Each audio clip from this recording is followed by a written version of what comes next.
Assalamualaikum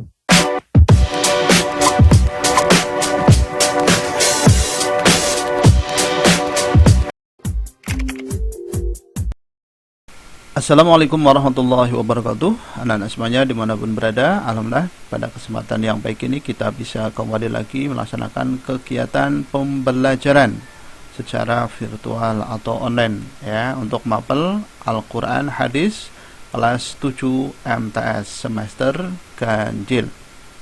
Bab yang pertama yaitu Al-Quran dan Hadis pedoman hidupku.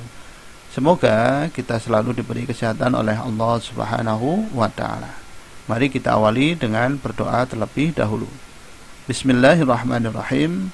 Raditu billahi rabba wa bil islami dina wa bi Muhammadin nabiyya wa rasula. Rabbi zidni ilma warzuqni fahma. Amin ya Allah ya rabbal alamin. Baik anak-anak, kalian perhatikan ya materi kita dari awal sampai akhir. Ayo kita mulai. Baik, kita lihat dulu peta konsep ya, peta kompetensi. Ini materi-materi yang akan kita bahas di bab yang pertama, yaitu kedudukan dan fungsi Al-Quran Hadis dalam Islam. Nanti ada kegiatan berupa membaca, menghafal, berdiskusi, tanya jawab, menganalisis, dan penugasan. Keterampilan yang diharapkan diperoleh adalah berpikir kritis, berkomunikasi, berkolaborasi, berkreasi, berliterasi, dan disiplin. Oke, kita langsung masuk ke materi. Nah, coba kalian amati dulu gambar berikut ini. Ayo, siapa yang setiap hari ngaji Al-Quran atau belajar Al-Quran? Nah, ini ada foto atau gambar para siswa yang sedang belajar Al-Quran. Kalian amati ya. Apa sebenarnya itu Al-Quran?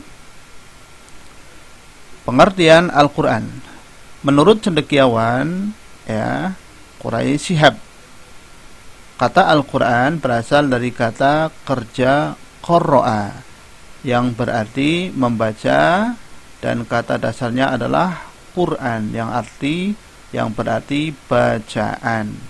Nah, ini secara bahasa Al-Quran adalah bacaan. Kemudian secara istilah, para ulama memberikan pengertian bahwa Al-Quran adalah kalamullah yang menjadi mukjizat yang diturunkan ke dalam hati Nabi Muhammad SAW, diriwayatkan kepada kita secara mutawatir, dan membacanya dinilai sebagai ibadah. Nah, jadi Al-Quran ini adalah wahyu dari Allah Subhanahu wa ta'ala atau kalamullah, sebagai petunjuk bagi kita semuanya tentunya. Dari pengertian tersebut dapat difahami bahwa yang pertama, Al-Quran merupakan kalamullah. Yang kedua, Al-Quran merupakan mukjizat yang artinya adalah hal luar biasa yang diturunkan kepada Nabi Muhammad SAW. Yang ketiga, Al-Quran diturunkan atau difirmankan secara mutawatir. Membacanya merupakan ibadah. Membaca Al-Quran menjadi tanda keimanan seseorang. Bisa dipahami anak-anak ya? Ini adalah Al-Quran. Nah, kemudian kalian juga harus tahu ada beberapa nama lain dari Al-Quran. Di antaranya yang pertama adalah Kitab Allah. Ini terdapat dalam Al-Quran surat Al-Baqarah. Mari kita baca bersama. Bismillahirrahmanirrahim. Dzalikal kitabu la raiba fih hudal lil muttaqin. Yang artinya kitab Al-Quran ini tidak ada keraguan padanya, petunjuk bagi mereka yang bertakwa. Al-Quran surat Al-Baqarah ayat 2. Ini ya. Yang kedua, nama lain dari Al-Quran adalah Al-Furqan. Bisa dilihat dalam Al-Quran surat Al-Furqan ayat 1. Bismillahirrahmanirrahim. Tabarakalladzi nazzalal furqana ala 'abdihi liyakuna lil 'alamina nadhira.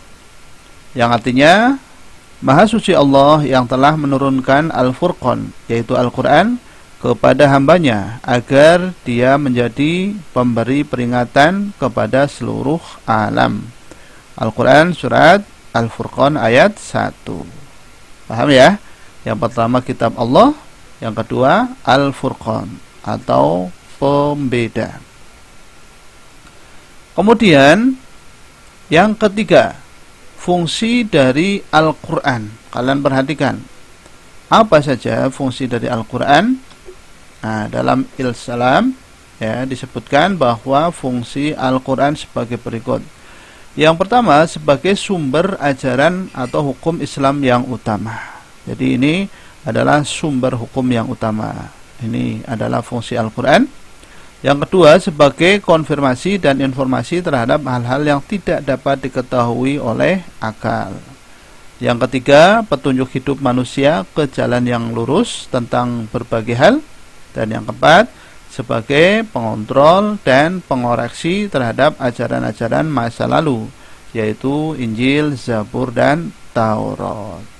Bisa dipahami anak-anak? Ini adalah fungsi Al-Quran. Nah, baik.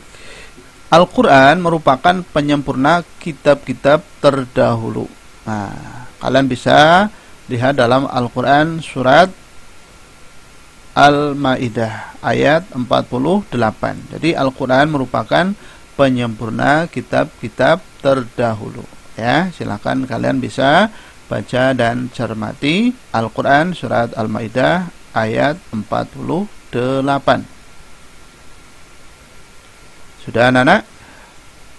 Baik, kita lanjutkan.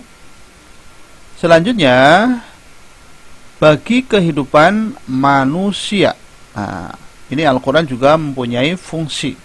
Fungsi Al-Quran bagi kehidupan manusia dapat diketahui dari nama lain Al-Quran, yaitu ya, setiap Al-Quran memiliki arti yang menunjukkan fungsi dari Al-Quran tersebut. Misalnya Al-Huda. Al-Huda ini artinya adalah petunjuk. Berarti Al-Quran fungsinya sebagai petunjuk bagi umat manusia. Al-Furqan artinya pembeda. Berarti Al-Quran merupakan pembeda antara yang hak dan yang batil. Nanti ada lagi Al-Bayyinah yang artinya penjelas. Berarti Al-Quran menjelaskan ya sesuatu yang bersifat umum. Yang tentunya sangat berguna bagi umat manusia. Baik, anak-anak semuanya, tadi Al-Quran ya sebagai dasar hukum yang pertama akidah Islam. Nah, kemudian yang kedua adalah hadis. Kalian juga harus paham apa itu hadis. Pengertian hadis. Secara bahasa, hadis artinya adalah baru atau tidak lama. Ucapan, pembicaraan, serta cerita. Menurut para ulama hadis, merupakan sinonim dari sunnah, yaitu setiap sesuatu yang diriwayatkan atau dinisbatkan kepada diri Rasulullah SAW, baik berupa perkataan, perbuatan, penetapan, sifat atau perjalanan ya Nabi Muhammad SAW sebelum atau sesudah diutus menjadi Rasul. Ini adalah hadis ya. Hadis secara bahasa ini artinya baru atau tidak lama, ucapan, pembicaraan serta cerita. Nah, secara istilah hadis ini merupakan bagian dari ucapan, perbuatan dan juga ketentuan-ketentuan dari Rasulullah Sallallahu Alaihi Wasallam.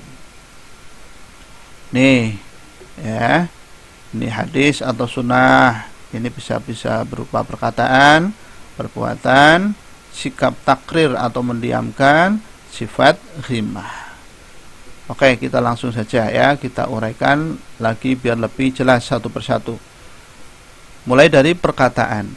Yang dimaksud dengan perkataan adalah segala perkataan yang pernah diucapkan oleh Nabi Muhammad SAW dalam berbagai bidang, seperti bidang syariah, akhlak, akidah, pendidikan, dan sebagainya. Ini perkataan. Nah, kemudian yang kedua adalah perbuatan. Perbuatan adalah penjelasan-penjelasan praktis dari Nabi Muhammad SAW terhadap peraturan-peraturan syara. yang belum jelas teknis pelaksanaannya, seperti halnya jumlah rakaat, cara mengerjakan haji, cara berzakat, dan lain-lain. Perbuatan Nabi yang merupakan penjelasan tersebut haruslah diikuti dengan dan dipertegas dengan sebuah sabdanya. Ini adalah perbuatan. Kemudian takrir. Apa itu takrir? Nah, takrir adalah keadaan beliau yang mendiamkan atau tidak mengadakan sanggahan dan reaksi terhadap tindakan atau perilaku para sahabatnya, serta menyetujui apa yang dilakukan oleh para sahabatnya itu. Ini namanya takrir atau sikap diam dari Rasulullah Shallallahu Alaihi Wasallam. Nah, selanjutnya kalian perhatikan sifat, keadaan, dan himmah atau keinginan Rasulullah Shallallahu Alaihi Wasallam. Ini juga merupakan bagian dari komponen hadis. Sifat-sifat Nabi yang digambarkan dan dituliskan oleh para sahabat dan para ahli sejarah, baik mengenai sifat jasmani ataupun moral atau akhlaknya. Ini adalah sifat Rasul. Yang kedua, silsilah atau nasab, nama-nama dan tahun kelahirannya yang ditetapkan oleh para sejarawan. Nah, ini keadaan Rasulullah. Kemudian himmah atau keinginan, yaitu keinginan Nabi untuk melaksanakan suatu hal, seperti keinginan beliau untuk berpuasa setiap tanggal 9 Muharram dan lain sebagainya. Bisa dipahami ya anak-anak ya? Itu adalah beberapa dari komponen hadis. Nah, sekarang fungsi hadis terhadap Al-Quran. Kalian perhatikan, apa sih fungsinya hadis ini bagi Al-Quran? Yang pertama adalah mengukuhkan hukum yang sudah ada dalam Al-Quran, atau menguatkan ya hukum-hukum yang sudah ada dalam Al-Quran. Yang kedua, memerinci ayat Al-Quran yang mujmal. Mujmal ini masih umum ya, kemudian dijelaskan melalui hadis. Kemudian menetapkan hukum yang belum terdapat dalam Al-Quran. Kemudian membatasi keumuman ayat Al-Quran. Ini bisa dipertegas melalui hadis Rasulullah Sallallahu Alaihi Wasallam. Ini adalah fungsi hadis terhadap Al-Quran. Bisa dipahami ya? Baik. Nah, sekarang fungsi Al-Quran dan hadis dalam Islam. Nah, kalian harus tahu ini ya. Jadi fungsi Al-Quran dan hadis dalam Islam itu apa saja? Yang pertama adalah Al-Quran merupakan kitab suci terakhir yang diturunkan oleh Allah Subhanahu wa Ta'ala. Kitab Al-Quran sebagai penyempurna dari kitab-kitab Allah Subhanahu wa Ta'ala. Yang kedua, sebagai sumber hukum pertama dan utama dalam Islam. Yang ketiga, hadis merupakan sumber hukum kedua ajaran Islam setelah Al-Quran. Kemudian hadis merupakan rujukan umat Islam dalam memahami syariat. Oke, kalian perhatikan dulu ya, dicermati dengan baik. Ini adalah fungsi Al-Quran dan hadis dalam Islam. Sampai di sini bisa dipahami anak-anak?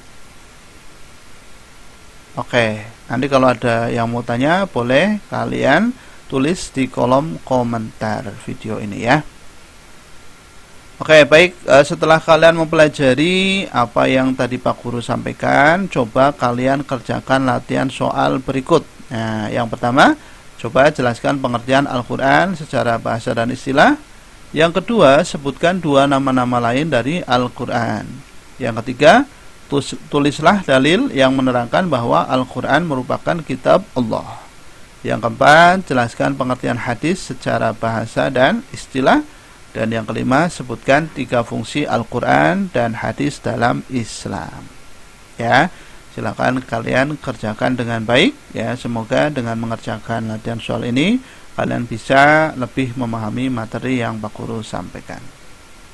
Oke, anak-anak semuanya, terima kasih ya sudah mengikuti pembelajaran hari ini dari awal sampai akhir. Semoga apa yang kita pelajari bermanfaat. Untuk selanjutnya kita akan bahas pada pertemuan berikutnya.